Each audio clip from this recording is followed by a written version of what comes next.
Hi there, John Oxley, editor of Motor Equipment News magazine. I just want to give you a short rundown on what's going to be in the next magazine. I've just returned from a holiday in Europe, and it was very interesting to see the different things people do to avoid using internal combustion engines there. In Edinburgh, yes, there are lots of students, and yes, every student seems to have a bicycle, but therein lies the problem, because none of them seem to have any bells. And a couple of times I came pretty close to being knocked down by a burly 70-kilogram student on his rampaging machine. Similarly, on the roads, a lot of Nissan Leafs and other electric vehicles, and they all seem to be hogging the right-hand lane, and they all seem to be going lower than the speed limit. There's a place for them, and if they want to save on their battery power, that's fine, but move across, mate, move across.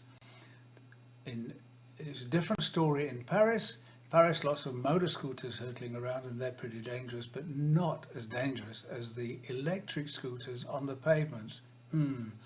Well, according to the cops, they aren't supposed to be on the pavements, and they actually encountered one cop who was on horseback chasing a guy on an electric scooter to get him off the pavement and onto the road where he's supposed to belong.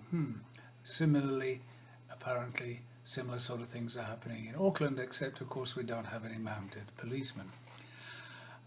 Those of you who read Motor Equipment News regularly will know that I'm a great fan of hydrogen power, and I'm very, very pleased to tell you that the New Zealand Hydrogen Association has been formed with lots of financial backing to support the progression and uptake of hydrogen energy in New Zealand using our own power system sources that we already have. So that's a great step forward.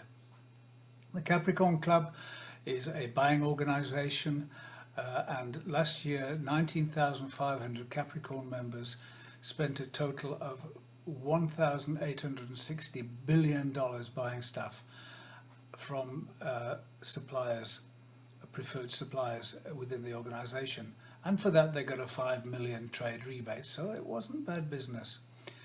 Since the demise of the Melbourne Motor Show, there really hasn't been anywhere in Australasia where car buffs and particularly the motor trade can get together to interchange ideas and to see what's potting.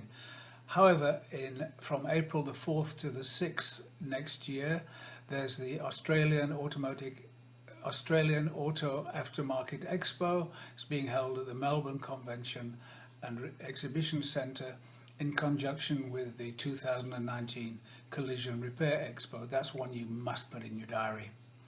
Can EVs go the distance? That's what our resident EV expert Hendrik Moller asks, and they've done research among their 1,150 EV owners on the Flip the Fleet organisation, and it seems that the average EV user uses his EV to travel further than the average internal combustion engine user. Now that's an interesting statistic.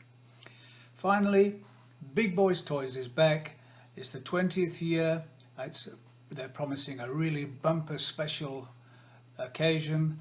It's going to be held at the ASB Showgrounds in Green Lane, November 16th to the 18th, and I make no apologies for putting the beautiful Ford GT on our cover, because that's going to be available at Big Boys Toys.